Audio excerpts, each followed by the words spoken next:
is just a little teaser of what you can expect from the new Pornographers. Their 5th studio album is now out. The Vancouver-formed band that is, are coming up on a decade of making solid free rock tunes and are currently on a North American tour. And joining me in studio to chat about their new album together are 2 of the members of the new Pornographers, Carl Newman, Kathryn Calder. Very nice to meet you. Thanks for coming in. Yeah, no, thanks for having us. You know, something I always want to know, when you make a new album and then you're out on tour, what's it like playing those new tunes to a crowd that kind of wants to hear the old tunes? Well, it can be scary. I mean, the first few shows, especially, when you've never played a song before. That's what I'm trying to get at. But, you know, after about a half a dozen shows, you begin to realize that, like, hey, people like this one, you know, and certain songs get pushed into a important spot in the set because you're like, yeah, people really dig this one. Because how do you normally set up a set list, Kathryn? Like, do you guys sit down the day of and say this one was really good off the top, or let's move that one to the back, or how does it normally work? Carl does it usually. Yeah, I do. That question is directed to you. I was gonna take credit, but then I thought about it. Actually, I was getting teased by the band a couple of nights ago for caring about it too much. Really? Because after it's also kind of a game. I mean, you want the show to be really good, but it's also like, what if we move this here? And then after, there's a certain flow that the song set lists have to have. And afterwards, there's the band members who have to have their stupid opinions and go, no, the people didn't like that. And I'll go, what do you mean people didn't like it? People loved it. I make the set lists around here. Don't tell me what to do. And then there's a whole big blow up, and then the band almost breaks up, and then you guys get back together the next day, and that's how it kind of works. But last night, I actually got compliments from within the band for the set list. So really? Yeah, I think I might finally have something. It was terrible last night. The set list was, was an abomination. Just kidding. Just kidding. You guys are related as well, so we should say that. So is that where the inner dialogue can work sometimes as well? Are you always on his side when somebody teams up on him in the band, or are you? I tend to keep my mouth shut. Or do people come to you and say, listen, I got a real beef with Carl? Right, and then I relate it to him and go, Carl, Blaine came to me the other day and he was going, no, nothing like that ever happens. I can defend myself in this band. 5 studio albums. Writing this one, do you look back on the other 4 and say, this worked well there, let's use a bit of that. This didn't work well, so we're not going to use that again? Yeah, there's a certain degree of that. I mean, coming off our 4th record, which was definitely the mellowest record we'll ever make, I thought, well, let's do something louder this time. So, and when you start doing loud rock music again, you start thinking, well, we've done this before. What did we do? And, what have we not done before? And, a lot of it's just winging it. Yeah.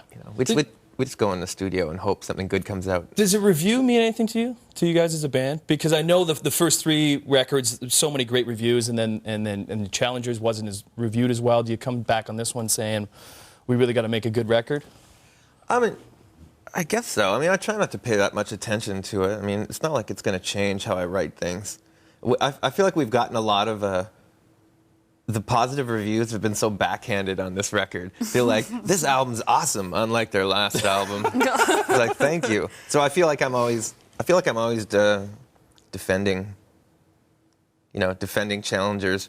We call it our Wowie Zowie, which was like, the 3rd Pavement album, the one that nobody seemed to like at the time, but then 10 years later, everybody talks about it being their favorite. Where it comes back around. So I think that was our Challengers. I mean, every band has to have that album. I mean, they turn on you eventually. Yeah. So, but even though, even when, let's say, Challengers wasn't reviewed as good, did you probably still liked a lot of the material on there? It's a bit mellow, and you probably noticed that your fans like it. Yeah. It was a record where some people thought it was their worst record, but a lot of people, it was their favorite record. And then there was a lot of people who said, I wasn't really into you guys until Challengers, and I really love that album. So, I mean, you want to get a reaction out of people, ideally, whether they love you or hate you. I'd rather have that reaction than people just going, it was okay. Yeah. Kathryn, so there's a big collection of you. There's 8 of you, and how do you guys keep together? And I say that, I'm going to go really step out on a limb too. Together, name of the album. Together. I know probably nobody has ever You're the first. Seen that before. Hey, you know, well, that's what I do. That's what I do. But how do you guys keep together through the years? I know you've come on in the past number of years, but yeah, 5 years ago. Well, I think everybody knows it's a priority for them. We just make time. You know, it's not like it's a big surprise when, you know, we know what's happening 6-7 months in advance with this band. That's just the way it works. People need a lot of time to get things organized. So it's all.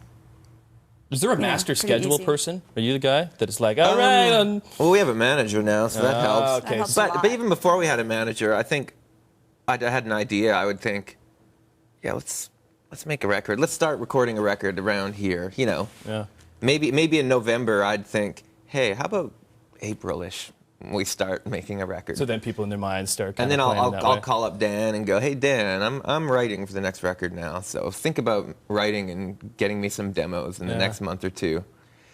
And yeah, and it goes from there. So we have a vague schedule. Cool. But it's always been very fly by night. Yeah. Fly by night, Yes. go away with me. Exactly. All right. It's like that. We'll Rush. end That's what I- on that's what that point. That's what I meant to say. Yes. Sing it, Carl. Carl, Kathryn, thank you very much. Congratulations on the new album. As I said, together, the 5th album from the new Pornographers is now available. And as I also mentioned, they are currently on a North American tour, so check them out.